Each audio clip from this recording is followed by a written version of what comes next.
What's up guys, welcome back to another video of Island Gaming with Jay. Today we have two news stories for you guys today. We're going to talk about some big games coming to Game Pass in 2023, and we'll also talk about how Callisto Protocol did not reach its mark despite having some big names behind it. But before we do that, don't forget to like and subscribe and hit that notification bell. Let's get it. I think it goes without saying that Game Pass is the best deal in gaming, and it's not stopping in 2023 because it was just announced that Star Wars The Skywalker Edition would be coming to Game Pass. Now, do not underestimate this Lego Star Wars franchise. These games, they rate well, they sell well, and you know, it's fun for the entire family.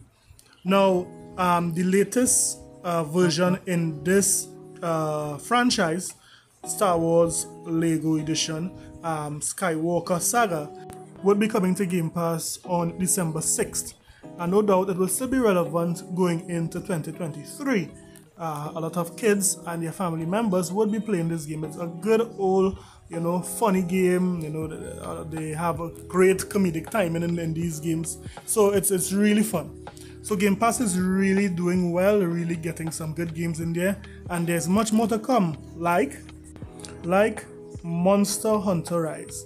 Yes, Monster Hunter Rise is coming on the PlayStation 5 and the Xbox Series S and X console very soon in early 2023. Now this is a great pickup because it's coming to Game Pass and it will support 4K 60 frames per second on either PS5 or the Xbox Series X console. Now, we know that this game was very popular on the Nintendo Switch. It sold a lot. So if you were feeling left out that you could not play this game because you don't own a Switch, this would soon come to all the rest of platforms, whether it be the PS5 or the Xbox Series console. So what do you think? Are you going to play this on Game Pass? Are you going to pick it up on the PS5? Let me know in the comment sections below. If you was to ask any Sony fan about Sony developers, they would say that they are the best of the best of the best. They would say that the developers that Sony PlayStation has is, they are the GOAT. That's what I'm talking about! That's why he's MVP! That's why he's the GOAT! The GOAT! Although that might be the case, there's some controversy brewing for Sony's involvement in the Callisto Protocol game. Let's see what is said here. The Callisto Protocol had help from over 150 Sony developers. The Callisto Protocol could have the most Sony involvement for a game that isn't exclusive to PlayStation. PlayStation is known for blockbuster games like God of War Ragnarok, Horizon Forbidden West and Ghost of Tsushima. So one could expect that if Sony sent 150 developers to assist a struggling developer, that game would no doubt come out to be a hit, a blockbuster like any one of Sony's own titles. That is not the case according to Digital Foundry. They reported that DF crew member Alex Battaglia has been testing the game for the past few days. Sadly, there's no good news here. The game is a disastrous state as of launch.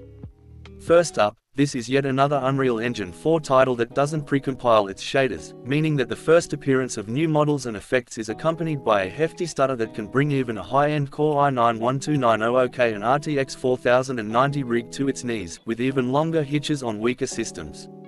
What are happening here is that shader code is compiled as it's needed, resulting in continual freeze frame hitching every time you encounter a new effect that requires a new shader. There's even reports of reviewers stating that the combat system is janky and not good. And because of all of these problems, Callisto Protocol has gotten a 76 on Metacritic. And it appears that that was not good enough for their investors, because we are seeing that their stock has fallen. The investors are saying that that Metacritic score is a little too low for them to have any faith that this game would have any longevity. Now, who is to blame for this? I mean, although they were a new studio, they did have prior experience on Dead Space, but how could world-class developers like Sony devs, 150 of them, not be able to see what was going wrong with this game and correct it?